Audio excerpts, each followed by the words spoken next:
সম্পর্ক থাকে যা কোনো বাধা মানে না, সেখানে মনের টানই সবচেয়ে বড় সত্য। ভালোবাসা যখন কেবল দুটি মনের মিলন, তখন তা সমাজের তৈরি করা সব নিয়ম ভেঙে এক নতুন গল্পের জন্ম দেয়। কিন্তু নিয়তির খেলা বড়ই অদ্ভুত। কখনো কখনো দুটি মানুষের হৃদয়ের গভীর মিল থাকা সত্ত্বেও তাদের মাঝে এসে দাঁড়ায় সমাজের কঠিন দেওয়াল, দায়িত্বের ভার কিংবা সম্পর্কের অদৃশ্য জটিলতা। সেই দেওয়ালের উপরে জন্ম নেয় এক নীরব যন্ত্রণা।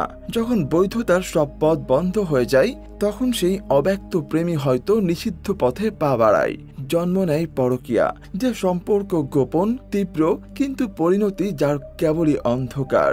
ঠিক এমনই একটি গল্প নিয়ে নির্মিত পুতুল নাচের ইতিকথা মুভিটি, যেখানে শুধু ভালোবাসার পাশাপাশি নিষিদ্ধ প্রেম ও পরকীয়ার ভয়াবহতা দেখানো হয়েছে। তো চলুন মানিক বন্দ্যোপাধ্যায়ের উপন্যাসের আলোকে এই মুভিটি দেখে আসা যাক। পাশের গ্রাম থেকে রোগী দেখে ডাক্তার শশী ফিরছিলেন নিচের গ্রাম গাউদিয়াতে। এই গাউদিয়া গ্রামটি এতটাই প্রত্যন্ত যে সন্ধ্যা নামলেই এখানে আর আলো জ্বলে না, নেই কোনো হাসপাতাল। জংলা খালের উপর নৌকা করে আসার সময় আকাশ হঠাৎ কালো হয়ে ঘন মেঘে ছেয়ে গেল। শুরু হলো ভয়ঙ্কর বজ্রপাত। দূর থেকে তালবনের মধ্যে কারো চিৎকার শুনে শশী দ্রুত সেখানে গিয়ে দেখলেন হারুখুড়ো বজ্রপাতে মারা গেছেন। হারুখুড়োর মৃতদেহ নৌকায় তুলে গ্রামে নিয়ে গেলে তার সৎকার করতে আসা লোকেদের কাছ থেকে শশী শুনলেন যে হারুখুড়ো তার মেয়ে মতির জন্য একজন শিক্ষিত সুপাত্র খুঁজতে এই গ্রাম সেই গ্রাম ঘুরে বেড়াচ্ছিলেন। হারুখুড়োর সংসারে তার স্ত্রী কুসুম ও ছেলে পরাণ রয়েছে।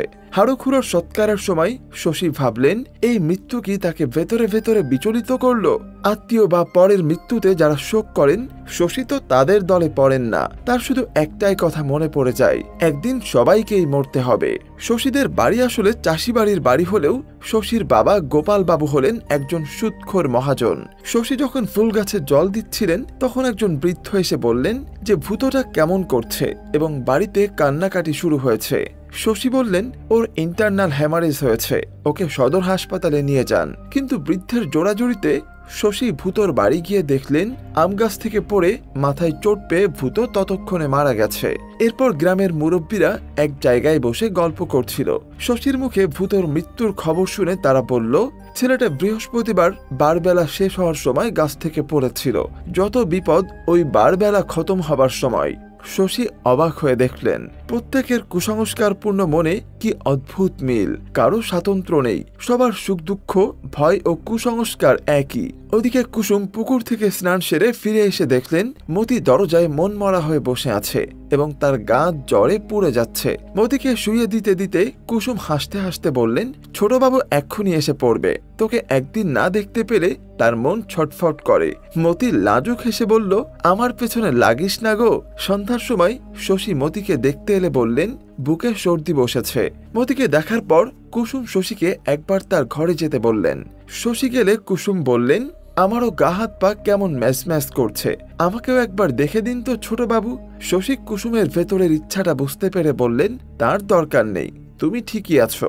আসলে শশী ও কুসুম একে অপরের প্রতি দুর্বল, কিন্তু সমাজের চোখে অনেক কিছুই করা যায় না।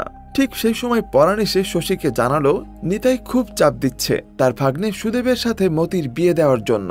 শশী বললেন, সুদেব তো স্কুল পাশটুকুও করেনি, হারুখুড়ো শিক্ষিত পাত্র খুঁজতে গিয়েই তো মারা গেলেন। শশীর মুখে এই কথা শুনে কুসুম বললেন, সুদেব পাত্র হিসেবে মন্দ কি? জমি জমা ঘরবাড়ি সবই তো আছে, আর কোনো শিক্ষিত ছেলে আছে যে মতির মতো গেয় মেয়েকে বিয়ে করবে? রেগে শশী যখন চলে যাচ্ছিলেন, তখন ধান খামারের মধ্য দিয়ে ছুটে এসে কুসুম শশীকে ডাকলেন। কথা আছে। শশী এলে কুসুম আবদার করলেন, ওই যন্ত্রটা দিয়ে আমার বুকটা একটু দেখুন তো ছোট বাবু। শশী দেখে বললেন, বললাম না সবই ঠিক আছে। কুসুম তখন বললেন, আমিও একবার শুনব। শশী তখন স্টেথোস্কোপটি কুসুমের কানে লাগিয়ে দিলেন। কুসুম সেটা দিয়ে শশীর বুকে বসিয়ে দেখলেন। দেখার সময় শশী গেল পড়ে। তা দেখে কুসুম জোরে জোরে হাসতে শুরু করলেন। শশী বললেন, তোমার এই হাসিটা দেখলে মনটা জুড়িয়ে যায়। বাড়ি ফেরার সময় শশীর দেখা হলো পণ্ডিত মশাইয়ের সাথে। এই পণ্ডিত মশাই জ্যোতির্বিজ্ঞানী, যিনি চাঁদ সূর্য ছাড়া অন্য কোনো বিজ্ঞানে বিশ্বাসী নন। শশী হলেন আইনস্টাইনের ভক্ত। তার পণ্ডিত মশাইয়ের থিওরি শশীর মোটেই পছন্দ না। পণ্ডিত মশাইয়ের স্ত্রী শশীর মাথায় হাত বুলিয়ে দিলে তার সারাদিনের ক্লান্তি দূর হয়ে যেত। শশী এই শান্তিটুকু উপভোগ করলেও এই সুদূর পল্লীতে থাকতে তার মোটেও ইচ্ছা করে না। তার ইচ্ছা বিদেশ যাওয়া। তাই এই গ্রাম্য জীবন তার কাছে বড় একঘেয়েমি লাগে। ওই রাতে শশী গেলেন সেন দিদিকে দেখতে। সেন দিদির বসন্ত হয়েছে, কিন্তু তার বৃদ্ধ স্বামী তাকে নানান ঝড়িবুটি খাইয়েও ডাক্তার না দেখিয়ে একপাশে ফেলে রেখে মেরে ফেলতে চাইছে। কারণ সেন দিদি খুবই রূপসী এবং গ্রামে তার বদনামও আছে। সেন দিদির বৃদ্ধ স্বামী তাকে একদমই পছন্দ করেন না, আর শশীকেও পছন্দ করেন না। কারণ শশীর বাবা গোপালবাবুই জোর করে সেন দিদির সাথে তার বিয়ে দিয়েছিলেন। সেন দিদির এই অবস্থা দেখে পরদিন সকালে শশী সেন দিদির সমস্ত বিছানাপত্র ও কাপড় চুপুর প্রথমে কেচে পরিষ্কার করতে বললেন। সেন দিদি শশীকে বললেন, আমাকে হাসপাতালে রেখে এসো বাবা, এখানে থাকলে আমি আর বাঁচব না। বাড়িতে ফিরে ভাত খেতে বসে শশীর বাবা গোপাল বাবু বললেন, এই তো সবে তোমার পসার জমছে, এর মধ্যে বদনাম রটে গেলে সব নষ্ট হয়ে যাবে। শশী বললেন, বদনামের আমার ভয় নেই, আর আমি তো সারা জীবন ডাক্তারি করার জন্য এখানে পড়ে থাকবো না, কলকাতায় গিয়ে প্র্যাকটিস করব। গোপাল বাবু বললেন, সে যখন যাবে তখন যাবে, এখন যতদিন এখানে আছো এখানকার হালচাল মেনেই থাকতে হবে। ওই মহিলার নামে কুৎসা আছে। শশী রেগে বললেন, সব থেকে কুৎসাটা আপনার নামে, আপনি জোর করে ওই বুড়োর সাথে সেন দিদির বিয়ে দিয়েছিলেন। সারা রাত জেগে সেন দিদির সেবা যত্ন করতে করতে কখন ঘুমিয়ে গেছেন শশী। সকালে ঘুম ভাঙল। সকালে বাড়ি ফেরার সময় পুকুরে স্নান করতে গিয়ে কুসুম বললেন, ছোট বাবু, মতির জ্বর ছেড়ে গেছে বলে কি আমাদের বাড়ি আসতে নেই? আমারও তো ভেতরে ভেতরে অসুখ। শশী বললেন, সেন দিদির শরীরটা সারুক আগে, তারপর আসবো। মতি কুসুমকে খোঁচা দিয়ে বলল, ছোট বাবু সেন দিদিকে খুবই ভালোবাসে, তাই দিন রাত সেখানে পড়ে আছে। এটা শুনে আরো রেগে কুসুম বাড়ি চলে গেলেন। সকালে গোপাল বাবু শশীকে ঘুম থেকে তুলে নন্দপুর থেকে লোক এসেছে বলে রোগী দেখতে যেতে বললেন। শশী বললেন, আমি সেন দিদিকে না সারা পর্যন্ত কোথাও যাব না। গোপাল বাবু বললেন, একটা রোগীকে নিয়ে পড়ে থাকলে চলবে? লোকে তো যাচ্ছে তাই বলবে। শশী রেগে বললেন, আমি এই সমস্ত গেয় মুখ্য মানুষদের মধ্যে পড়ে থাকতেই চায় না। এই বলে শশী চলে গেলেন। প্রথমে শশী গেলেন কুসুমের বাড়ি, কিন্তু কুসুম একটা জ্বলন্ত কাঠ ছুঁড়ে বললেন, বাড়িতে কেউ নেই, আর এটা সেন দিদির বাড়ি নয়। এরপর শশী চলে গেলেন। ইতিমধ্যেই গায়ে যাত্রাপালা বসেছে। সেই যাত্রাপালার প্রধান চরিত্রে রয়েছে কুমুদ, যে কিনা শশীর সহপাঠী ছিল এবং কলকাতায় একসাথে পড়েছে। কুমুদ সব বিষয়ে শশীর থেকে তুখোড় ছিল, পড়াশোনায় ছিল তুখোড়। সেই কুমুদ কিনা এখন যাত্রায় অভিনয় করছে। কারণ জিজ্ঞেস করায় কুমুদ বলল, বাড়ি থেকে খেদিয়ে দিল, চাকরি নিলাম, সেখান থেকে খেদিয়ে দিল, তাই যাত্রা দলে ঢুকে পড়লাম। 1 বছরের মধ্যে মেন অ্যাক্টর। কিন্তু তুই এই অজপাড়া গায়ে কি করছিস? তুই তো বলেছিলিস বিদেশ যাবি। শশী বললেন, খুব শীঘ্রই যাব। যাত্রায় খুবই ভালো অভিনয় করল কুমুদ। গ্রাম ভেঙে সেই যাত্রা দেখতে এসেছিল। সকালে মতি রাস্তায় তার একটা কানের সোনা খুঁজে বেড়াচ্ছিল, যা কাল রাতে যাত্রা দেখে ফিরে যাবার সময় পড়ে গেছে। ঠিক সেই সময় সাপ সাপ বলে চিৎকার করতে করতে দৌড়ে এলো কুমুদ। তাকে সাপে কামড় দিয়েছে। কুমুদের ভয় দেখে মতি তার গলার মাফলারটা তার পায়ে কষে বাঁধতে বলল। তারপর চোখে ঝাপসা দেখছে কিনা, মাথা ঘোরাচ্ছে কিনা জিজ্ঞেস করলো। কুমুদ না বললে মতি বলল, তাহলে ওটা সনাতন সাপ ছিল, ওই সাপের কোনো বিষ নেই। কুমুদের সাথে মতির অনেক গল্প হলো। কুমুদের ভীষণ ভালো লাগলো মতিকে, মতিরও ভালো লাগলো কুমুদকে। কুমুদ খুবই ভালো বাঁশি বাজায়। সেই বাঁশির সুর শুনে মতি তার কাছে ছুটে আসে এবং বসে গল্প করে। এভাবেই মতি একদিন বলল যে তার দাদা তার জন্য সুপাত্র খুঁজছে, কিন্তু পাত্রকে সুশিক্ষিত হতে হবে। কুমুদ বলল, আমি বিয়ে পাস, আমি শশীকে বলবো তোমার দাদার সাথে কথা বলতে। শশী তখন সেন দিদিকে দেখতে গেলেন। সেন দিদি এখন অনেকটাই সুস্থ, কিন্তু তার একটি চোখ খারাপ হয়ে গেছে। হঠাৎ সেন দিদি ঘরের দরজা বন্ধ করে দিলেন। শশীকে ঢুকতে দিলেন না। বললেন, আমি কানি হয়ে গেছি, এই মুখ দেখতে ঘেন্না করে না তোমার? তুমি এখন যাও। দরজা খুললই না সেন দিদি। শশী ভাবলেন, এই ডোবা আর জঙ্গল আর মশাভরা গ্রামের জীবন কম গভীর বা কম জটিল নয়। কিন্তু জীবনকে কি আদেও কোনো গভীরতায় দেখেছি কখনো, নাকি শুধুই ভাষা ভাষা অসম্পূর্ণ? কিন্তু তবুও বুঝেছি, জীবনকে শ্রদ্ধা না করলে জীবন আনন্দ দেয় না। সংকীর্ণ জীবন, মলিন জীবন, দুর্বল পঙ্গু জীবন, এই সবকিছু নিয়েই তো জীবন। কিন্তু আমি আটকে গেছি। জোর করে সরে না গেলে কোনো দিনও এই সংকীর্ণ গণ্ডি ভেঙে বেরোতে পারবো না নিজের ভবিষ্যৎ গড়তে। এরপর শশী গেলেন পণ্ডিত মশাইয়ের বাড়িতে। তার সাথে আবার সূর্য বিজ্ঞান নিয়ে আরেক দফা তর্ক হলো শশীর। পণ্ডিত মশাই বললেন, আমার মৃত্যু হবে রথযাত্রার দিনে।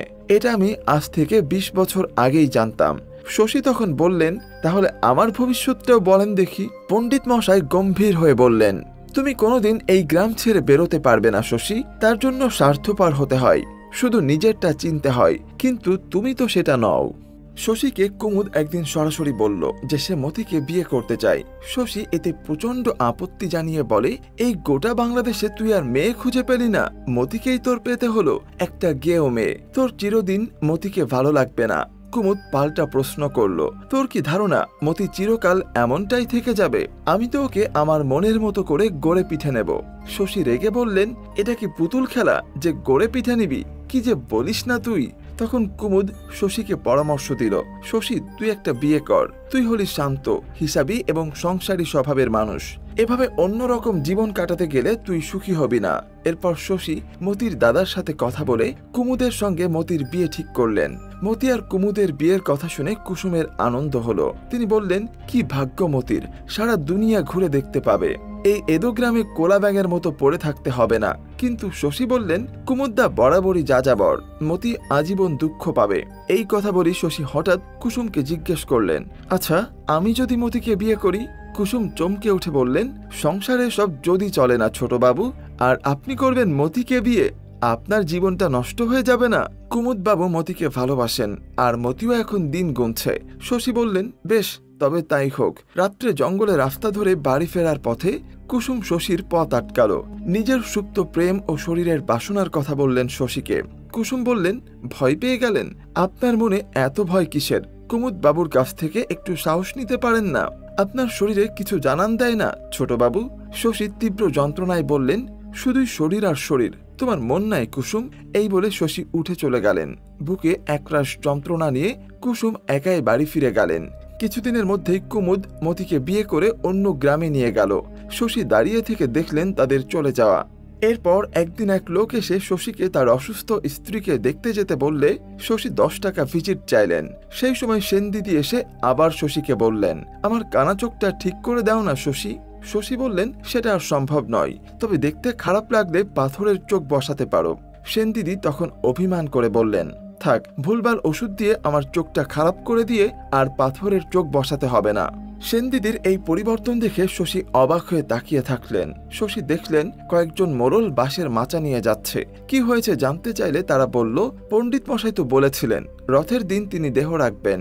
শশী বললেন, হ্যাঁ, কিন্তু এগুলো সব কথার কথা, নিজের মৃত্যুর দিন কেউ কি বলতে পারে? কিন্তু গ্রামের সবাই বিশ্বাস করেছে সেই কথাই, তাই রথের দিন পণ্ডিত মশাইয়ের মৃতদেহ সৎকারের সমস্ত ব্যবস্থা করে রাখছে। পণ্ডিত মশাইয়ের বাড়িতে প্রচুর মানুষ ভিড় করছে। পণ্ডিত মশাই তাদের গায়ত্রী মন্ত্র, দেবতা এবং বেদ নিয়ে কিছু কথা শোনাচ্ছেন। শশী সেখানে এসে পণ্ডিত মশাইয়ের স্ত্রীর অসহায় মুখের দিকে তাকিয়ে তাকে এসব বন্ধ করতে বললেন এবং গ্রামের লোকেদের চলে যেতে বললেন। কিন্তু পণ্ডিত মশাই রেগে শশীকে বললেন, তোমার মধ্যে একটা শয়তান বাস করে, মিথ্যাচার নাস্তিক তুমি। 2 পাতার ইংরেজি পড়ে তুমি ভেবেছ তুমি সব জানতা হয়ে গেছো, বেরিয়ে যাও আমার বাড়ি থেকে। শশী দেখলেন এত মানুষ এসেছে, কিন্তু কারো মনে কোনো বিষাদ নেই। আসন্ন মৃত্যুকে নিয়ে সবাই অধীর আগ্রহে অপেক্ষা করছে রথের দিনের জন্য। একদিন কুসুম শশীর বাড়ি এসে জিজ্ঞাসা করলেন, আপনি কোন ঘরে থাকেন? শশী তাকে তার ঘরে নিয়ে গেলেন। কুসুম বললেন, আপনার বউ আসতে আর কত দেরি? শশী জিজ্ঞাসা করলেন, তুমি ঠিক কি বলতে এসেছিলে? কুসুম বললেন, আপনার মুখটা এরকম শুকনো লাগছে কেন? শশী তখন বললেন, ওই পণ্ডিত মশাইয়ের ব্যাপারটা খুব ভাবাচ্ছে, সবাই তো মেতে উঠেছে ওনাকে মরতে দেবে বলে।